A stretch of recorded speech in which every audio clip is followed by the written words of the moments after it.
Hello friends. इस video में मैं अपने स्टूडेंट्स के जो सबसे ज़्यादा फ्रीक्वेंटली आस्क्ड डाउट्स होते हैं उनको रिजॉल्व करने की कोशिश कर रहा हूँ। सबसे पहला क्वेश्चन आप लोग पूछते हैं कि सर, अभी हम बोथ ग्रुप की प्रिपरेशन करके बैठे हैं बट दोनों ग्रुप का रिवीजन ठीक से नहीं हो पाया है, या एक ग्रुप का अच्छे से रिवीजन हुआ है दूसरे का नहीं हो पाया है। तो इस स्थिति में अब हम प्लान चेंज करके सिंगल ग्रुप ही अपीयर करें कि बोथ ग्रुप में जाएं। तो उसका एक स्टैंडर्ड आंसर मेरा ये रहेगा कि अगर आपने बोथ ग्रुप का फॉर्म फिल करके रखा हुआ है तो आपको डेफिनेटली बोथ ग्रुप के पेपर अपीयर ज़रूर करने चाहिए। आप भले ही एक ग्रुप पर ज़्यादा ध्यान दे रहे हो, दूसरे ग्रुप पे कम ध्यान दे रहे हो, इट इज़ 100% ओके। बट दूसरे पेपर की एग्ज़ाम फीस पे करके रखी है आपने, तो पेपर तो अपीयर करने चाहिए ना।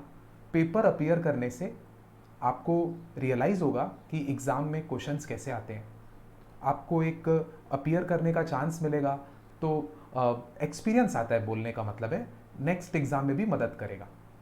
और अगर आपकी थोड़ी भी अच्छी तैयारी है तो आप रिवीजन टेस्ट पेपर के क्वेश्चंस, स्टडी मटेरियल की एक्सरसाइज के क्वेश्चंस, या अपने क्लास के बताए हुए मेन कंसेप्ट्स सिर्फ उसी को पढ़ के पेपर अपीयर कीजिए।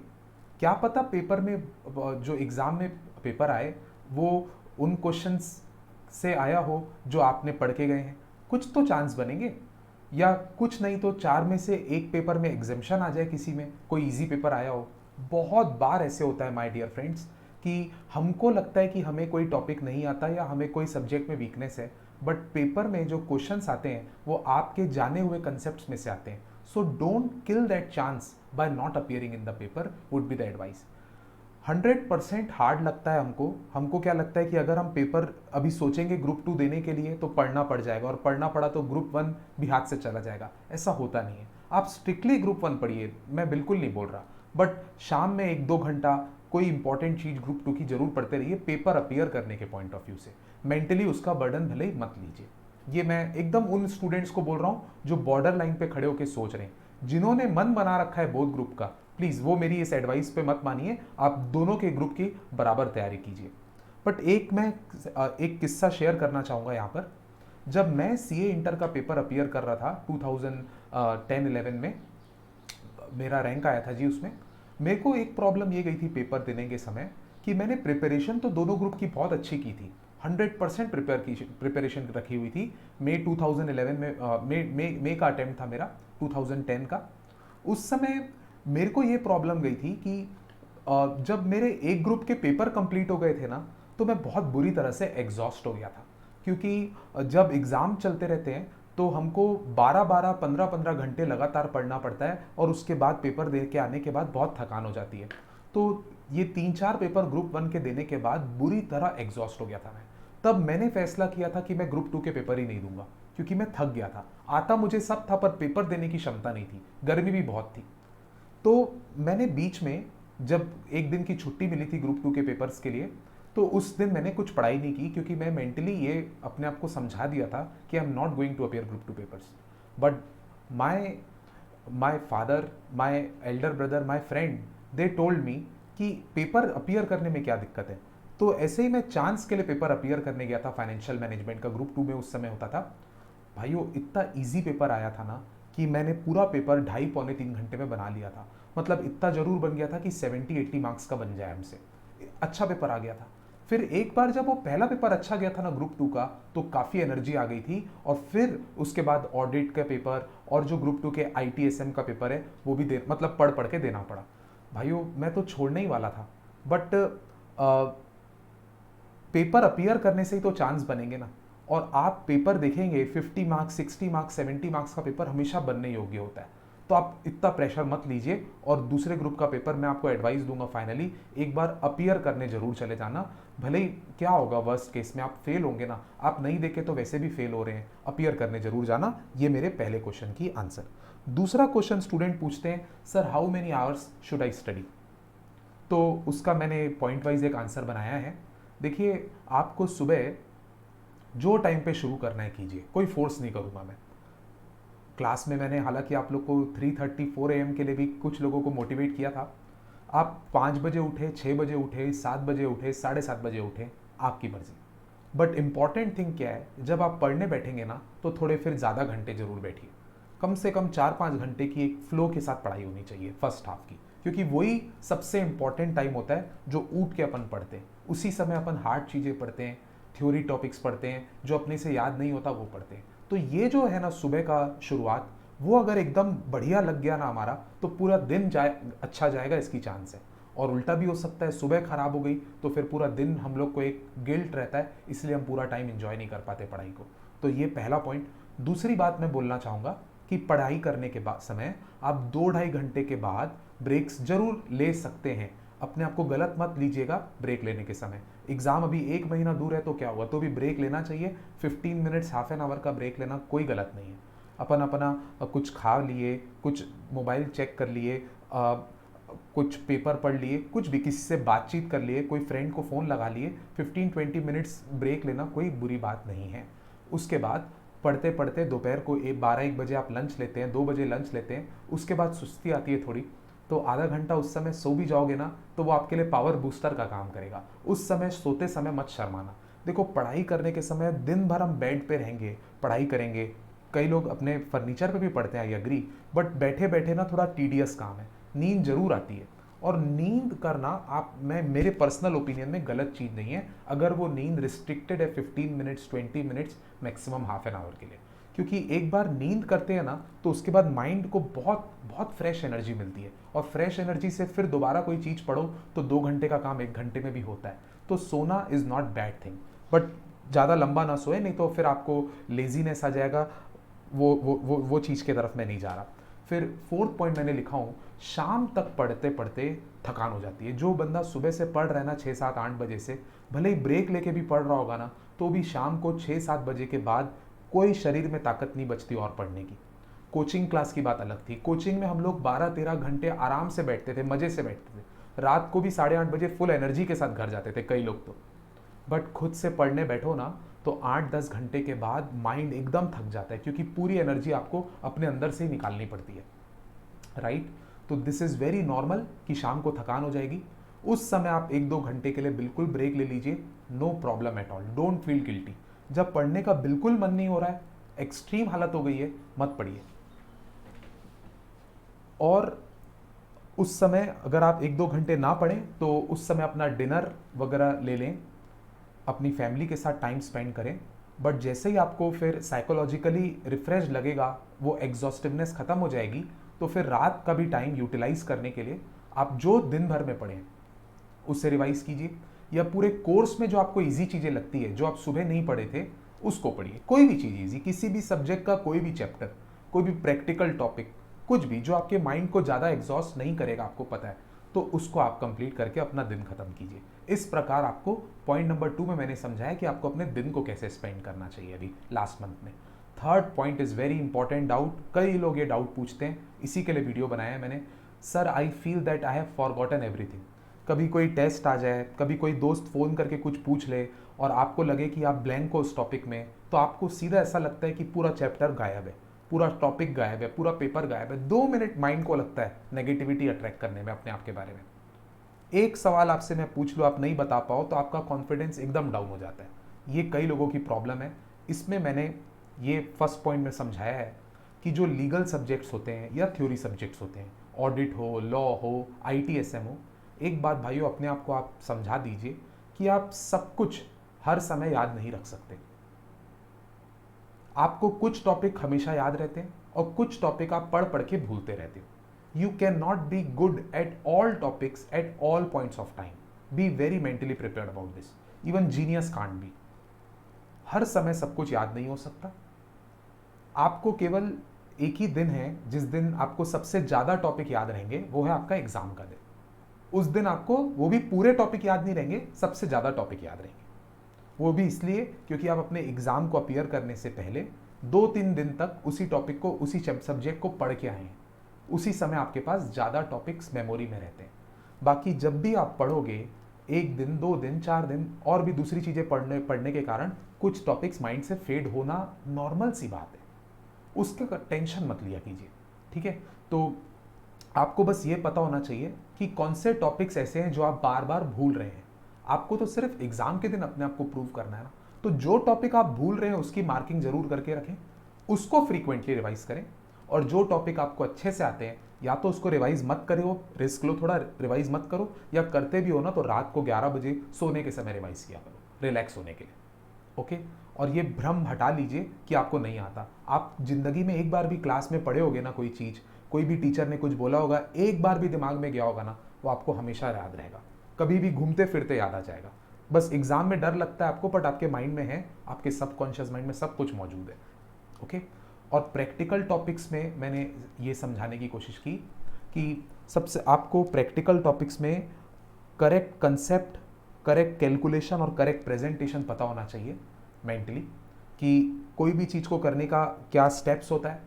कैलकुलेटर चलाने में बिल्कुल गलती नहीं करनी है, बहुत अखर जाएगा लाइफ में आपको, एक जीरो कम लगाना, मैं मजाक नहीं कर रहा। कैलकुलेटर को थोड़ा धीरे धीरे सोच सोच के चलाएं, फास्ट चलाने से कुछ नहीं होगा, कोई बहुत टाइम नहीं सेव कर लोगे। अगर फास्ट करते हो तो 2 बार कैलकुलेट करना पड़ेगा, क्योंकि मन में आएगा कि शायद गलत तो नहीं हो गया, और धीरे धीरे करोगे तो एक ही बार करना पड़ेगा।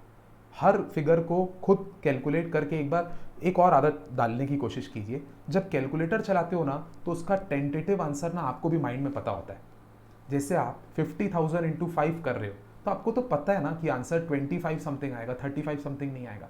आप बस जीरो को कंफर्म करने के लिए कैलकुलेटर चलाते हैं। तो कैलकुलेटर में अगर आप कोई गलत बटन दबाओगे ना तो एकदम जो आपका टेंटेटिव आंसर है उससे भी दूसरा आंसर आ जाता है। हर क्वेश्चन का, हर कैलकुलेशन का आपको एक टेंटेटिव अमाउंट पता होगा ना, तो आप वेरीफाई कर पाओगे कि कैलकुलेटर सही बता रहा है कि नहीं।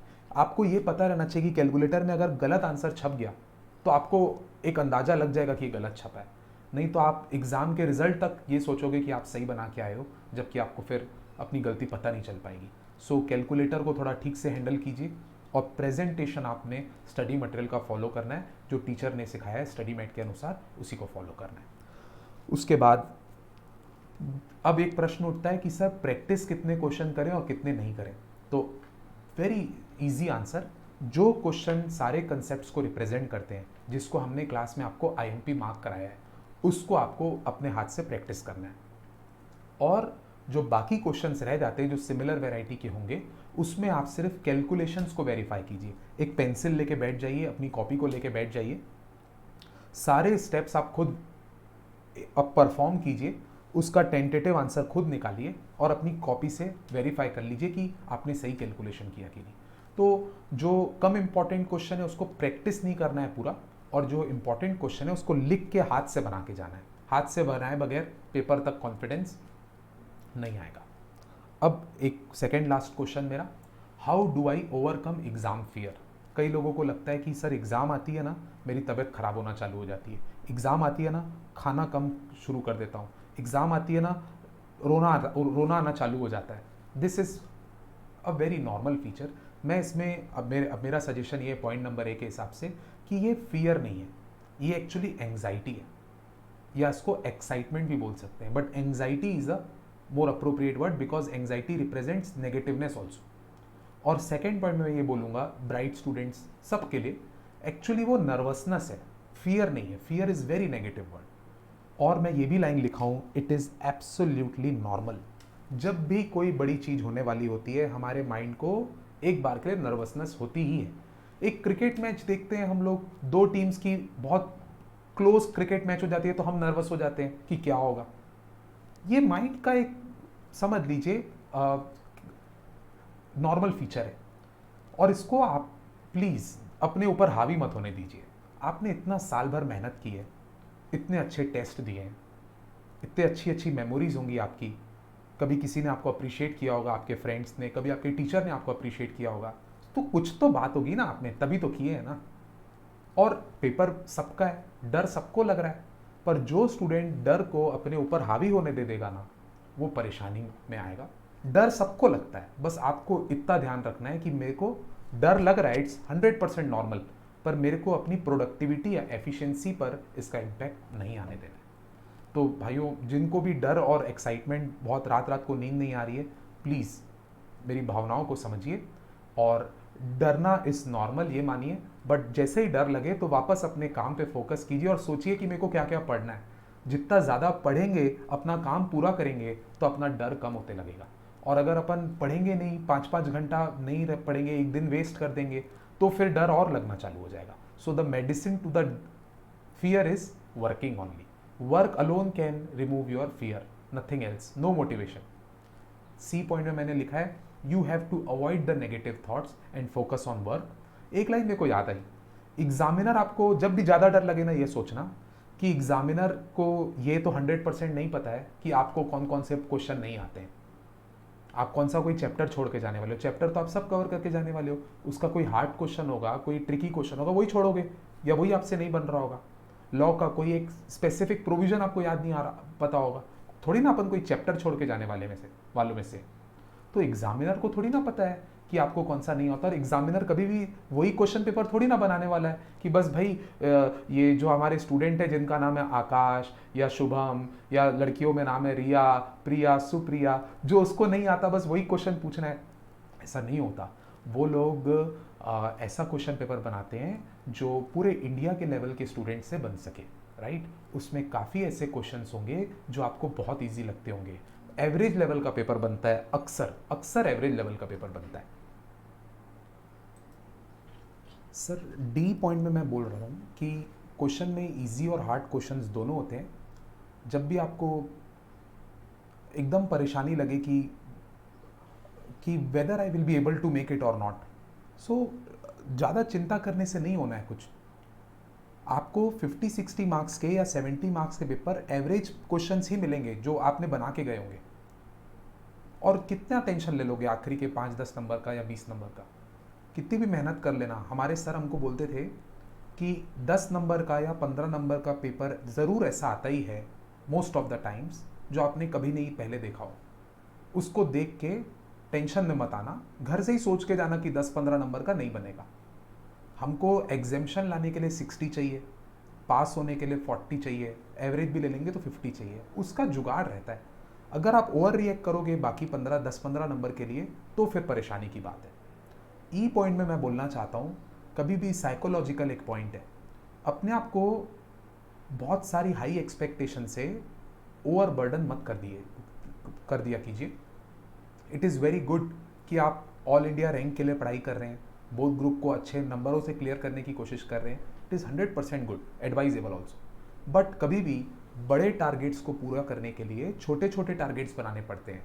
छोटे टारगेट्स को जीत कर ही आप बड़े टारगेट पूरे कर पाएंगे. अगर आपको सिर्फ अपना बड़ा टारगेट दिखाई देगा ना, तो आपको बहुत ज़्यादा परेशानी भी महसूस हो सकती है. बीच बीच में थोड़ा 1 घंटा भी पढ़ाई ठीक से नहीं होगी ना, तो आप फ्रस्ट्रेट हो जाओगे, रोना चालू कर दोगे. ऐसा मत किया कीजिएगा. मूड अच्छा रहेगा तभी तो अच्छी पढ़ाई होगी. मूड ही ख़राब कर दोगे तो फिर सेंटिमेंट डाउन हो जाएगा आपका. 5th और लास्ट पार्ट, एग्ज़ाम डेज के लिए, जिस वीक एग्ज़ाम चलेगी, वीक या 2 वीक्स, उन दिनों के लिए और एग्ज़ाम हॉल के लिए क्या स्ट्रेटेजी है. सो मैं पहले एग्ज़ाम हॉल के आंसर्स लिखाऊँ मैं. When you see question paper you will see that you can easily attempt more than 50 marks. 50 marks minimum बोल रहा हूँ. जो बहुत अच्छी तैयारी करके रखे हुए उनको तो 70, 80, 90 मार्क्स भी दिखेगा कि ये पढ़े हुए क्वेश्चन आए हैं. ठीक है, तुरंत उसको पकड़ के देखना चालू कर दो. जो जो क्वेश्चन आपको दिख रहे हैं मार्क कर लो, ये बन सकते हैं, या जो जो नहीं बन सकते उसको मार्क कर लो और छोड़ दो. उसके बाद जो नहीं बन रहे होंगे ना उसको इग्नोर कर दो. अगले 2 घंटे तक आपको उनका चेहरा भी नहीं देखना है. जो बन सकते हैं उसमें डूब जाओ. अब इसमें एक गलती मत करना, दिल से आंसर मत लिखना चालू कर देना. एक एक का आते हैं अच्छी बात है, बट उसको फास्ट कंप्लीट कीजिए, क्योंकि हमको मैक्सिमम से मैक्सिमम क्वेश्चन अटेम्प्ट करके आने हैं. कई लोगों को जो 70-80 अच्छे से बनते हैं उसको इतना दिल से लिखना चालू कर देते हैं आराम से मुंडी नीचे करके कि 3 घंटे उसी में निकल जाते हैं. ये काम मत करना. थोड़ा भी क्वेश्चन के प्रति अपना मोह मत रखना. Don't fall in love with the question. ये आता है स्मार्टेस्ट वे में, फास्टेस्ट वे में आपको लिखना है. आपकी खुशकिस्मती बस ये है कि आपको आता है तो वो आपसे जल्दी बनेगा. जल्दी बनाने की कोशिश कीजिए. टाइम सेव करना है अपने को. जो क्वेश्चन हमको नहीं आते उनके लिए टाइम सेव करना है, तो उसमें डूब जाइए. सबसे पहले उसको सॉल्व करना शुरू कीजिए. पॉइंट नंबर 2 में start solving those questions quickly जो आते हैं. Then you must go after the questions which you know partly और हैव ओनली सम नॉलेज. तो इसमें थोड़ा टाइम इन्वेस्ट कीजिए. उसको सोच सोच के लिखिए. जो आपको अच्छे से नहीं आते हैं उसको थोड़ा सोच सोच के लिखिए, क्योंकि ज़्यादा क्वेश्चन अटेम्प्ट करके आने, किसी में भी फुल मार्क्स मिलने नहीं है. वैसे भी जो कम अच्छा भी लिखोगे उसमें भी ठीक ठाक मार्क्स मिल जाते हैं आपको। और जो थर्ड कैटेगरी के क्वेश्चन होंगे 10-15 नंबर के, hopefully that there may be some questions which you may find very new, clueless लगेगा आपको, answer those questions on the basis of your common sense और स्पॉट नॉलेज, जो आपको उस समय अच्छा लग रहा हो वैसे लिखना। और ये हो गया एग्जाम हॉल की स्ट्रेटेजी। और एग्जाम डेज की स्ट्रेटेजी मैंने 2 शब्दों में बोली है कि देखिए पॉजिटिव बहुत रहना पड़ेगा। शरीर पूरा का पूरा टूटा हुआ रहेगा एनी टाइम आपका, बहुत थक चुके होंगे आप, इतनी मेहनत आपने पहले कभी नहीं की अपनी लाइफ में जो वो 15 दिनों में आपको करनी है, तो थके हुए तो रहोगे ही। बट अगर पॉजिटिव सोचोगे कि सब अच्छा होना है, I have to do the best and leave the rest to God, ये सब चीज़ें याद आएगी ना आपको, तो आप पेपर में टिके रहेंगे। 8 पेपर देना भी मजाक बात नहीं होती है, 8वें पेपर तक कई लोग टिक नहीं पाते जी, मैं आपको बोल रहा हूँ, वो टिकने की कोशिश कीजिएगा। ये तो बहुत पुरानी बात है, आपको भी पता है कि एक पेपर कैसा बना उसके बारे में मत सोचो, अगले पेपर के बारे में सोचो, ये सब मैं इशारा करके ही छोड़ दिया आपको। इसीलिए बस पॉजिटिव रहिएगा। 1-2 पेपर के बाद आपको रियलाइज हो जाएगा कि मैं जो जो पढ़ता हूँ जरूरी नहीं है वो पेपर में आए, जो साल भर से मेहनत करके रखी है वही काम आती है पेपर में, राइट? बहुत इंपॉर्टेंट बात है। आपको 1-2 पेपर के बाद रियलाइज हो जाएगा कि कितनी भी मेहनत कर लूँ, पेपर के समय अलग ही दिमाग चलता है, पेपर देख के आदमी अलग ही रिएक्ट करता है। और वो तब रिएक्ट कर पाओगे आप जब आप अपने माइंड के अंदर पीस रखे रहेंगे, पॉजिटिविटी रखे रहेंगे। So most important thing is positivity according to me. The entire paper is only about your attitude, only about your mental strength, only about your what should I say, character which you show at the hard times. और एक चीज़ मैं हमेशा बोलता हूँ कि जितनी बड़ी event हमारे सामने है तो हमको उतना आउट परफॉर्म करना पड़ेगा। जो बहुत अच्छे प्लेयर्स होते हैं ना, वो बड़े मैचेस में परफॉर्म करते हैं, ज़रूर करते हैं, वो बड़े मैचेस में कभी भी धोखा नहीं देते। तो आप भी अपनी लाइफ का कोई बड़ा मैच खेलने जा रहे हो तो आप जैसा अपनी नॉर्मल एफिशिएंसी से काम करते हैं उससे ज़्यादा एफिशिएंट रहने की कोशिश कीजिए, तब सब कुछ अच्छा हो जाएगा। Okay, so this was my small effort to guide and answer all your questions through this video. I hope this must have help you a lot. Thank you.